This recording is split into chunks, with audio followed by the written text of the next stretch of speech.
Après avoir attendu ces paroles, le jeune homme s'en alla tout triste, car il avait de grands biens. Jésus dit à ses disciples,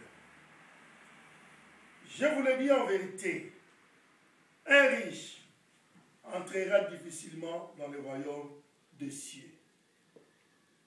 Je vous le dis encore, il est plus facile à un chameau de passer par le trou d'une aiguille qu'à un riche d'entrer dans le royaume de Dieu. Les disciples, ayant entendu cela, furent très étonnés et dirent, qui peut donc être sauvé? Jésus les regarda et leur dit, aux hommes cela est impossible, mais à Dieu tout est possible. Amen. Pierre, prenant alors la parole, lui dit, voici, nous avons tout quitté et nous t'avons suivi. Qu'en serait-il pour nous? Jésus leur répondit, je vous le dis en vérité, quand le Fils de l'homme, au renouvellement de toutes choses, sera assis sur le trône de sa gloire, vous qui m'avez suivi, vous serez de même assis sur 12 trônes et vous jugerez les 12 tribus d'Israël.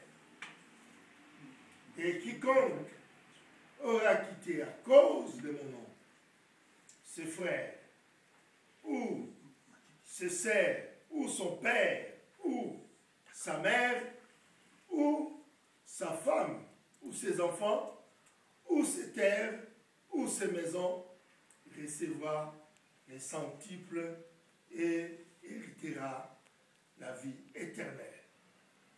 Puis,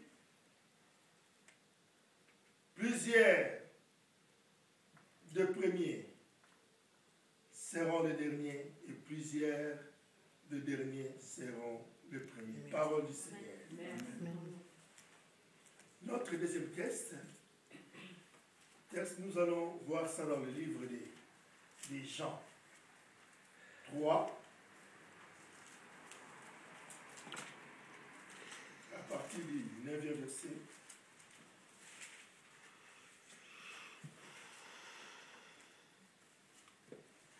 Au 14e. Jean 3, du 9 au 14. Je lis pour la gloire de Dieu. Nicodème lui dit, comment cela peut-il se faire?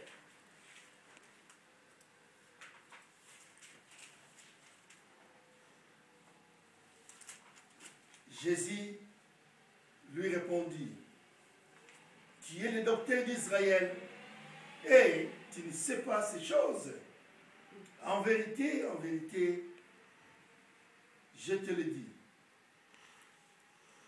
Nous disons ce que nous savons et nous rendons témoignage de ce que nous avons vu. Et vous ne recevez pas notre témoignage. Si vous ne croyez pas, quand je vous ai parlé des choses terrestres, comment croirez-vous quand je vous parlerai des choses célestes? Personne n'est monté au ciel, si ce n'est que celui qui est descendu du ciel. Le Fils de l'homme qui est dans le ciel. Et comme Moïse éleva les serpents dans le désert, il faut de même que le Fils de l'homme soit élevé, afin que quiconque croit en lui ait la vie éternelle. Car Dieu a tant aimé le monde qu'il a donné son Fils unique, afin que quiconque croit en lui ne périsse point, mais qu'il ait la vie éternelle. Parole du Seigneur. Amen. Bien-aimés dans le Seigneur, là nous venons d'entendre parler de Nicodème. Nicodème avait demandé au Seigneur qui héritera le royaume des cieux. Si on retourne un peu en arrière, un peu plus loin, c'était parce que Jésus lui a dit, pour entrer dans le royaume des cieux, il faut naître de nouveau, devenir une nouvelle création. Bien-aimés dans le Seigneur, aujourd'hui, nous allons parler de la doctrine du Christ. Quand on parle de la doctrine du Christ, donc on parle de notre doctrine, les chrétiens. Nous sommes chrétiens. Pourquoi? Pourquoi sommes-nous chrétiens? Parce que nous avons cru à notre Seigneur Jésus-Christ. Chrétien vient du mot Christ. Personne n'est né chrétien. Même si nous sommes nés dans des familles chrétiennes, mais les enfants que nous naissons, nos enfants ne naissent pas chrétiens. Ils deviennent chrétiens seulement les jours où ils acceptent le Seigneur. Bien-aimés dans le Seigneur.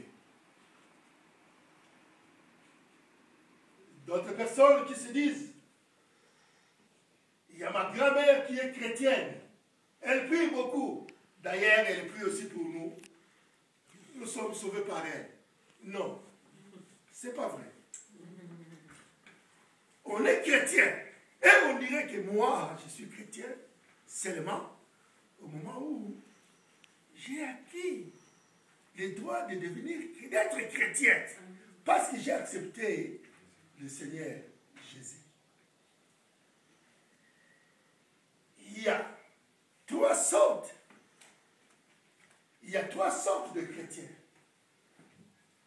Il y a des chrétiens fidèles, il y a des chrétiens de parole et il y a des chrétiens sanctifiés.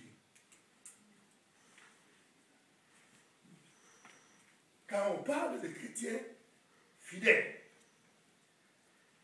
il y a ceux qui se disent que moi, oh, je ne manque jamais au culte, moi. Je suis toujours au culte. Moi, je sers le Seigneur à l'église. Il est présent. Mais en réalité, dans la vie du Christ, il n'y est pas. Amen.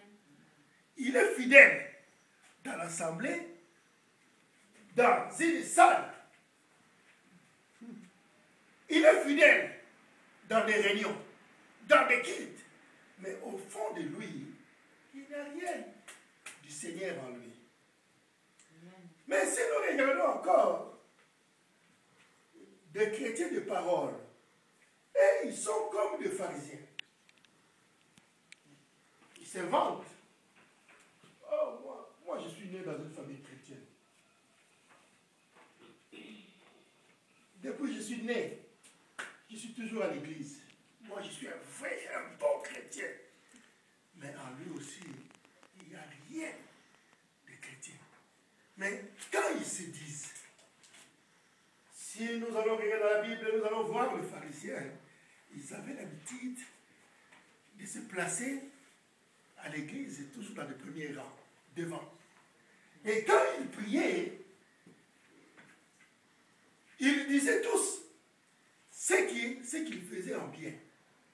Ils s'inventaient pour que les gens de la basse classe voient qu'ils font beaucoup de choses.